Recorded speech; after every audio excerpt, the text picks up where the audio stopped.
Because one thing actually I think I haven't made clear enough is that it did get down and dirty. Loads of killings and executions and torture.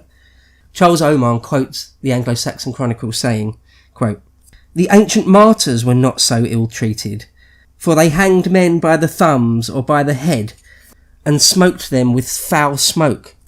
They put knotted strings about their heads and twisted them till they bit into the brain.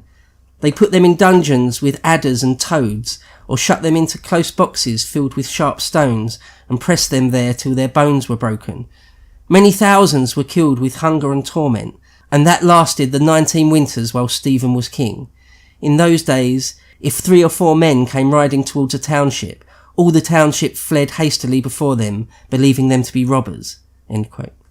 On that exact same topic, Churchill quotes the Anglo-Saxon Chronicle, but first he says, quote, "The sufferings of the Fen country, where there was a particularly ferocious orgy of destruction during the anarchy, was grimly described in the Anglo-Saxon Chronicle by a monk of Peterborough, who said, quote, Every powerful man made his castle and held them against the king, and when the castles were made they filled them with devils and evil men.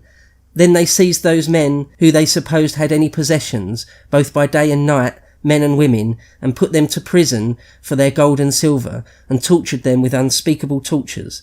Many thousands were killed with hunger. I neither can nor may tell all the horrors and all the tortures that they did to the wretched men of this land. And it lasted the 19 winters while Stephen was king, and even it was worse. They laid gelds, taxes, on the villages from time to time, and called it tensory. When the wretched men had no more to give, they robbed and burnt all the villages, so that you might go a whole day's journey, and you would never find a man in a village or the land being tilled. Then was corn dear, and meat and cheese and butter, because there was none in the land. Wretched men starved of hunger, some went seeking alms, who at one time were rich men, others fled out of the land. Whosoever men tilled the earth bare no corn, for the land was all ruined by such deeds. And they said that Christ and his angels were asleep." End quote. That's a famous line, that. Christ and his angels were asleep. It's a pretty terrible time. Yeah. Not the actual Anglo-Saxon Chronicle, but a monk of Winchester. I think it is actually part of the Gesta Stephani.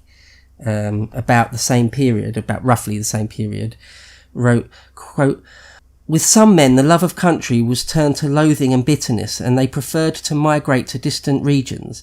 Others, in the hope of protection, built lowly huts of wattle work round about the churches, and so passed their lives in fear and anguish.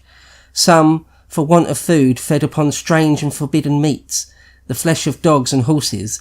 Others relieved their hunger by devouring unwashed and uncooked herbs and roots.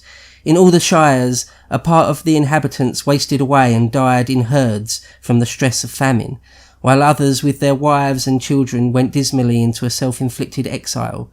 You might behold villages of famous names standing empty, because the country people, male and female, young and old, had left them. Fields whitened with the harvest as the year 1143 verged upon autumn, but the cultivators had perished by famine and the ensuing pestilence." End quote. It's grim. Yeah, it's really bad. It's not just like, there was maybe a couple of engagements with a few hundred guys or 1,000 guys aside here and there, and that was kind of it.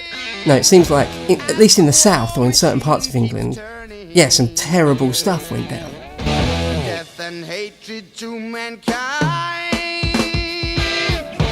poisoning their brainwashed minds. Oh Lord, yeah.